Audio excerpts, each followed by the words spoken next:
Hello, എല്ലാവർക്കും ഞങ്ങളുടെ പുതിയൊരു വീഡിയോയിലേക്ക് സ്വാഗതം. അപ്പോൾ ഇന്നത്തെ വീഡിയോ എന്ന് പറയുന്നത് ഞാനും കാശി സിദ്ധും കൂടി നമ്മുടെ അടുത്തൊരു അമ്പലത്തിൽ വരെ പോവാണ്. ഇന്ന് വെള്ളിയാഴ്ചയാണല്ലോ. വെള്ളിയാഴ്ച ആയതുകൊണ്ട് തന്നെ നമ്മൾ ദേവിയുടെ അമ്പലത്തിലാണ് പോകുന്നത്. ആ സിദ്ധുവിനെയും കൊണ്ടുപോകുന്നുണ്ട് കൂടെ. സിദ്ധു ആണെങ്കിൽ അങ്ങനെ ഞങ്ങളുടെ കൂടെ എങ്ങും വരത്തില്ലായിരുന്നു നല്ല സിദ്ധുവിനെ അങ്ങനെ കൊണ്ടുപോകത്തില്ലായിരുന്നു.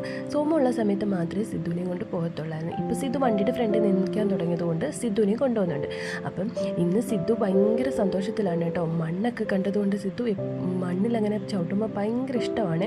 മണ്ണിങ്ങനെ തെറിപ്പിച്ചാണ് നടക്കുന്നത്. ഒരു തരത്തിൽ ഇവിടെ അടങ്ങി നിന്നിട്ടും ഉണ്ടായിരുന്നില്ല. ഞാനാണെങ്കിൽ വഴിപാടിന് എഴുതണമായിരുന്നു. അപ്പം ഞാൻ വഴിപാടിന് എഴുതാൻ വേണ്ടി അവിടെ നിന്ന സമയത്ത് ഇവന്മാർ ഭയങ്കര കുസൃതിയായിരുന്നു കേട്ടോ. കൂടുതലും സിദ്ധുവാണ്. കാശി സിദ്ധുവിനെ ഇങ്ങനെ പിടിച്ചുകൊണ്ട് നിൽക്കും, വീഴാതിരിക്കാനും എല്ലാം അവൻ്റെ കയ്യിൽ നിന്ന് വിടാതെ പിടിച്ചുകൊണ്ട് നടക്കും. ഈ ഒരു സ്ഥലത്തായിരുന്നു കേട്ടോ ഞങ്ങളുടെ കല്യാണത്തിൻ്റെ ഫോട്ടോസ് ഒക്കെ എടുത്തിരുന്നത്. ഇപ്പോൾ ഇവിടെയൊക്കെ ഒത്തിരി മാറിയിട്ടുണ്ട്. ഈ അമ്പലത്തിൽ വെച്ചിട്ടാണ് ഞങ്ങളുടെ കല്യാണവും സിദ്ധുവിൻ്റെ ചോറൂണും നടത്തിയിരുന്നത്. കാശിയുടെ ചോറൂണ് നടത്തിയിരുന്നത് ചിട്ടികുളങ്ങര അമ്പലത്തിൽ വെച്ചിട്ടാണ്. ഈ ഒരു സ്ഥലവും ഇതും ഒരിക്കലും മറക്കാൻ പറ്റത്തില്ല. ഇവിടെയൊക്കെ വെച്ചിട്ടായിരുന്നു ഞങ്ങളുടെ ഫോട്ടോസ് എടുത്തുകൊണ്ടിരുന്നത്. അങ്ങനെ ഇപ്പോൾ ഇതെല്ലാം മാറിയിട്ടുണ്ട്. അമ്പലവും നന്നായിട്ട് മാറിയിട്ടുണ്ട്. ഇവിടെ എല്ലാം ഇങ്ങനെയൊക്കെ കെട്ടിയിട്ടുണ്ട്. അങ്ങനെ ഞങ്ങൾ സമാധാനത്തോടെയും സന്തോഷത്തോടെയും അവിടെയൊക്കെ നിന്ന് പ്രാർത്ഥിച്ചിട്ടുണ്ടായിരുന്നു. സിദ്ധു ആണെങ്കിൽ ഓട്ടത്തോടോട്ടമായിരുന്നു. കാശിയാണെങ്കിൽ എന്നെ കാണിക്കാൻ വേണ്ടി അവിടെ നിന്ന് പ്രാർത്ഥിക്കും കേട്ടോ. അങ്ങനെ ഒരു വിധത്തിൽ ഞങ്ങൾ തൊഴുതിട്ട് അകത്ത് കയറാമെന്ന് കരുതി നേരെ നടയിൽ വന്നിട്ടുണ്ട്. പടിഞ്ഞാറേ നടയിൽ വന്നിട്ടുണ്ട്. അപ്പോൾ അവിടെ നിന്നാണ് നമ്മൾ അകത്തോട്ട് കയറുന്നത്. ഇതാണ് നമ്മുടെ ഇവിടുത്തെ കുളം. ഇപ്പോൾ ഈ കുളത്തിൽ അങ്ങനെ ആരും ഇറങ്ങാറില്ല. ഇതുവഴിയാണ് അകത്തോട്ട് കയറുന്നത്. അകത്തെ വീഡിയോസ് ഒന്നും നമുക്ക് എടുക്കാൻ പറ്റത്തില്ലല്ലോ. പിന്നെ വെളിയിലിറങ്ങി നമുക്ക് വഴിപാടിൻ്റെ പ്രസാദം കിട്ടിയിട്ടുണ്ടായിരുന്നു. അർച്ചന നടത്തിയിട്ടുണ്ടായിരുന്നു കേട്ടോ. അങ്ങനെ അതിൻ്റെയൊക്കെ പ്രസാദം മേടിച്ചിട്ട് അതൊക്കെ തൊട്ടിട്ട് നമ്മൾ നേരെ പിന്നെ അവിടെ എല്ലാം തൊഴാൻ വേണ്ടി നടന്നു. അപ്പോൾ സിദ്ധു ആണെങ്കിൽ ഓട്ടമായിരുന്നു. അതുകൊണ്ട് തന്നെ കൂടുതൽ വീഡിയോസ് ഒന്നും എടുക്കാൻ പറ്റിയിട്ടില്ല. അവൻ്റെ പുറയിലായിരുന്നു.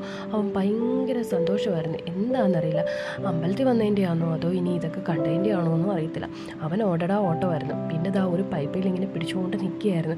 പിന്നെ അവസാനം ഞാനും കാശിയും കുഴഞ്ഞു കേട്ടോ. ഞങ്ങളിതാ പിന്നെ അവിടെ ഒരു സൈഡിൽ ഇങ്ങനെ കെട്ടിയിട്ടുണ്ട്.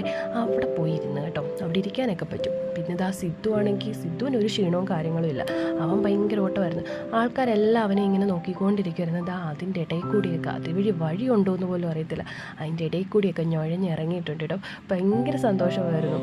ഇങ്ങനെ ഓടി നടക്കാൻ അവന് ഭയങ്കര സന്തോഷമാണ്. പിന്നെ ഒരു വിധത്തിൽ അവനെ പിടിച്ചിരുത്തും, പിന്നെ അവൻ ഓടും. എല്ലാവരും അവനെ ഇങ്ങനെ നോക്കുമായിരുന്നു അവൻ്റെ ഈ ഓട്ടം കണ്ടിട്ട്. പിന്നെ അവനെ ഞങ്ങൾ പിടിച്ചിവിടെ ഇരുത്തിയിട്ടുണ്ട്. ഞങ്ങൾ അങ്ങനെ ഒരു സെൽഫിയൊക്കെ എടുത്തു. പക്ഷെ അവൻ ഇരിക്കത്തില്ലായിരുന്നു കേട്ടോ. അവനിങ്ങനെ ഞൊളച്ചുകൊണ്ടിരിക്കുമായിരുന്നു വെളിയിൽ ഇറങ്ങാൻ വേണ്ടി. കാശിയാണെങ്കിൽ ക്ഷീണിച്ചു. കാശി പോവാമേന്ന് പറഞ്ഞുകൊണ്ടിരിക്കുമായിരുന്നു. കാരണം അവൻ്റെ പുറകിൽ ഓടാൻ വയ്യാത്തതുകൊണ്ട്.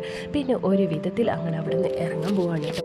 കൂടുതലും സോമുൻ്റെ കൂടെ പോകുമ്പോഴാണ് ഈ സിദ്ധുവിനെയും കൊണ്ടുവന്നത്. അതാകുമ്പോൾ സിദ്ധു സോമുൻ്റെ കയ്യിൽ അടങ്ങിയിരിക്കും കേട്ടോ. ഇതാകുമ്പോൾ ഞങ്ങളുടെ കയ്യിൽ നിൽക്കത്തില്ല സിദ്ധു. ഈ ഒരു കല്യാണ മണ്ഡപത്തിൽ വെച്ചിട്ടാണ് ഞങ്ങളുടെ കല്യാണം നടന്നത്. ഇതൊക്കെ കാണുമ്പോൾ ഭയങ്കര സന്തോഷമാണ് കേട്ടോ. പിന്നെ ഞങ്ങൾ അവിടെ നിന്ന് ഇറങ്ങാൻ പോവുകയാണേ. അതുകൊണ്ട് ഇങ്ങനെ മണ്ണ് തെറിപ്പിച്ച് നടക്കലാണ് അവൻ്റെ മെയിൻ പരിപാടി. വീട്ടിലാണെങ്കിലും മുറ്റത്തിറക്കി കഴിഞ്ഞാൽ ഈ മണ്ണ് മാരലാണ് അവൻ്റെ മെയിൻ ഹോബി. പിന്നെ നമ്മൾ പ്രസാദമൊക്കെ എടുത്തിട്ടുണ്ട് കേട്ടോ. അങ്ങനെ നമ്മൾ തിരിച്ച് വീട്ടിൽ പോകാൻ വേണ്ടി ഇറങ്ങുകയാണേ. അപ്പോൾ ഇന്നത്തെ വ്ളോഗ് ഇത്രയേ ഉള്ളൂ. വ്ളോഗ് ഇഷ്ടപ്പെട്ട് കഴിഞ്ഞാൽ എല്ലാവരും ചാനലൊന്ന് സബ്സ്ക്രൈബ് ചെയ്തേക്കണേ. വീഡിയോ ഒന്ന് ലൈക്ക് ചെയ്തേക്കണേ.